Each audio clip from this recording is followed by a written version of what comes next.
Good morning, good afternoon, good evening, Blazers. John Blaze. My goodness.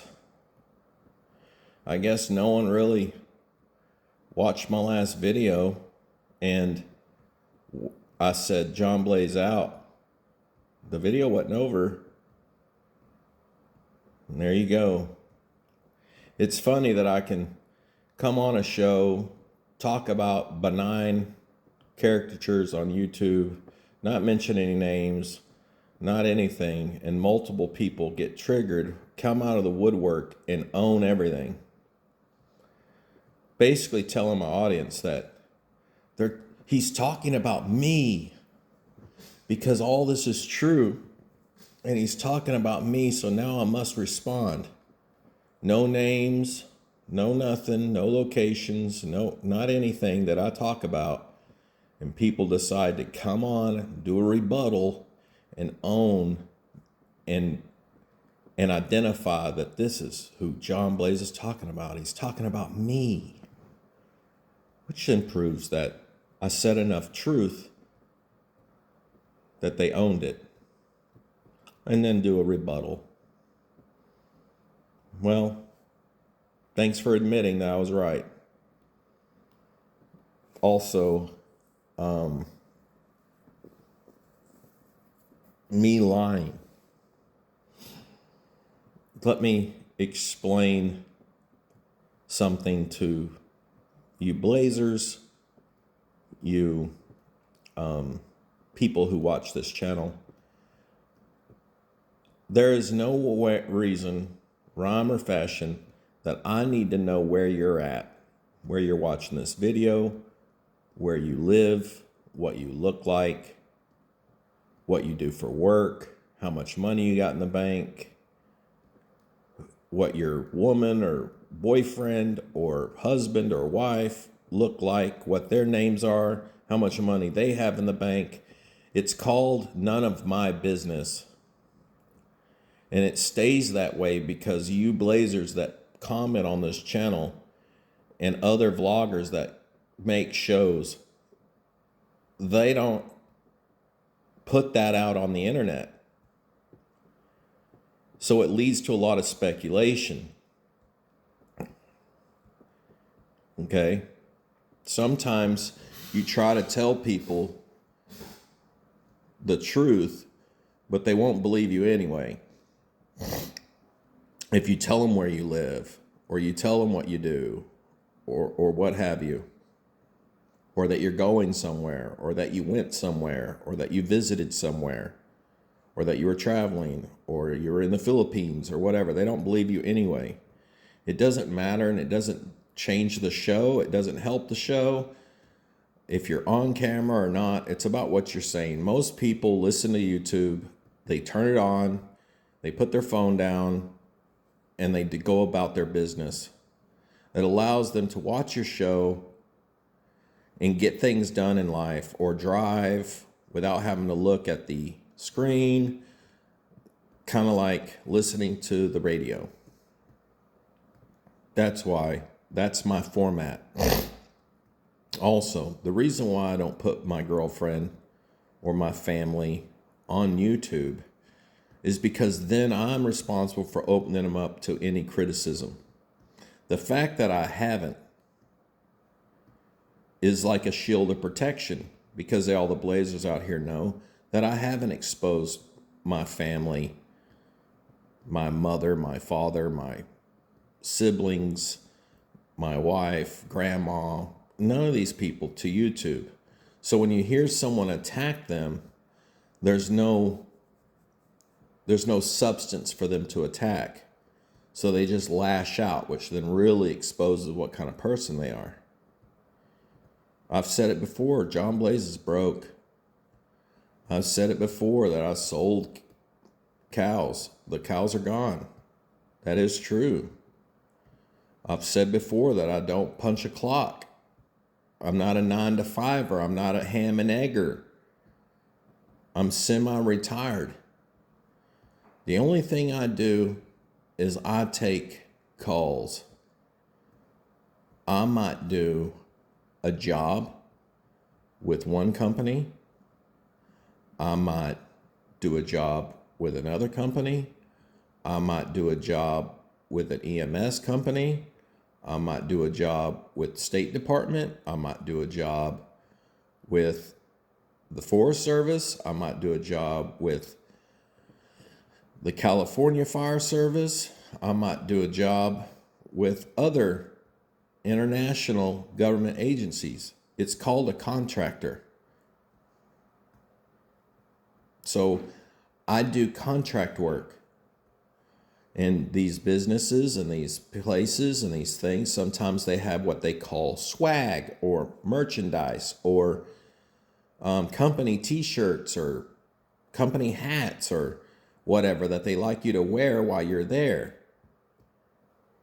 Doesn't mean I'm a W-2 employee of that company. I don't go there every day. I don't do anything for them. It is what it is. The call is needed. They ask for 5 days. They ask for 12. They might ask for a month. They might ask for 4 days. They might ask for whatever. And if I want to do it, I do it. If I don't want to do it, I don't do it. I like to be home. I like to be doing what I want to do.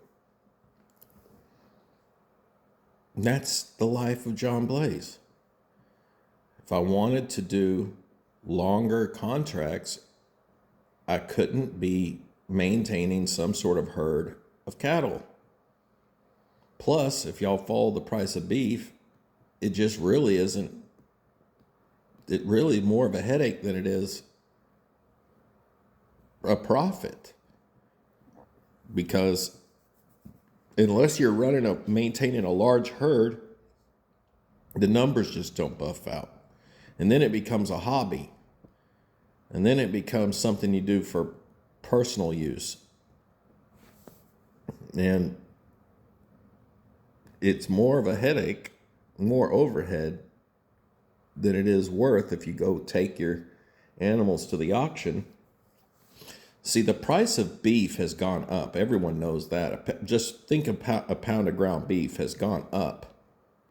But the price that you sell a cow hasn't. The market is jacked.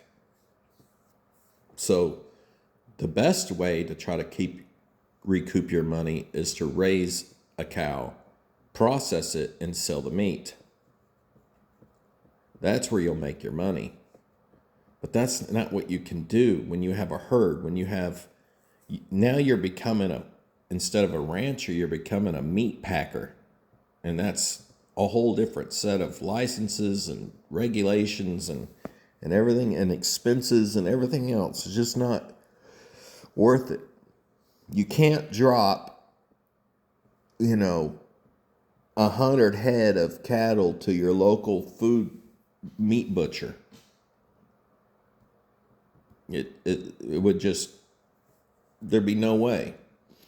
You'd be his only customer.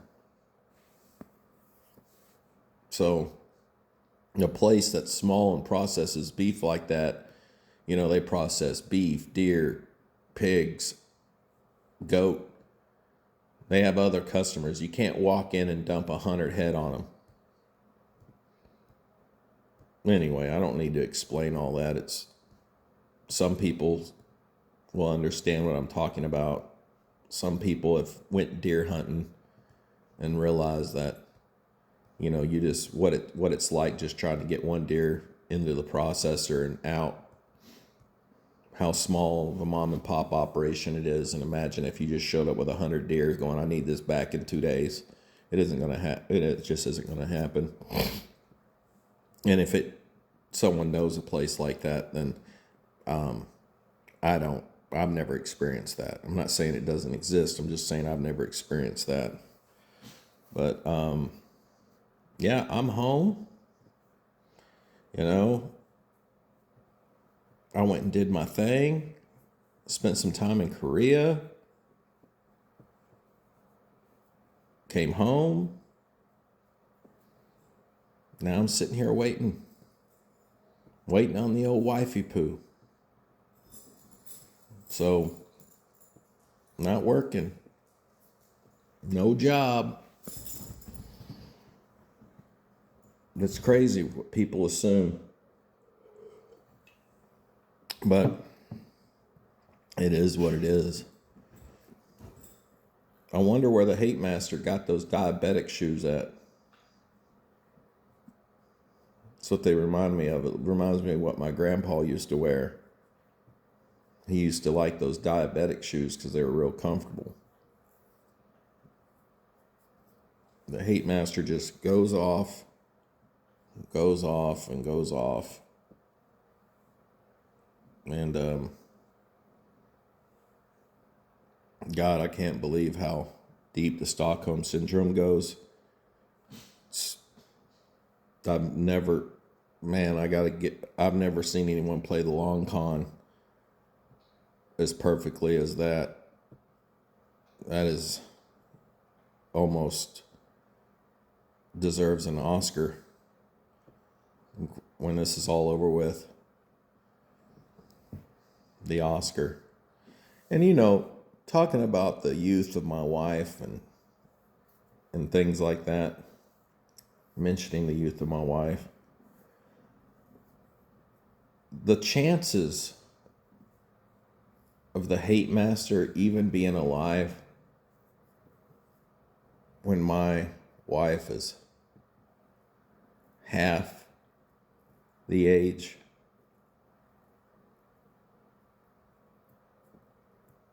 of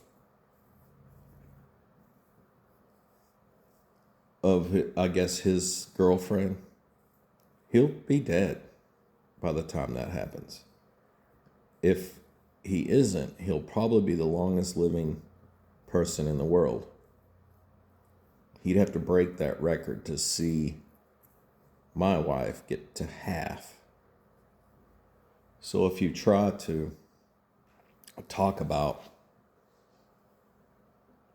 the nice thing about this is that if everything goes well and everything just goes the way it is going right now, you will expire naturally. And I'll be around for that. Me and my wife will have a cup of green tea. We'll talk about how we hope that you're not burning in hell from all the hate. And then we'll move on with our lives. We'll wonder. We'll keep an eye out on the Mushroom Man house and watch it go up for sale. John Blaze out.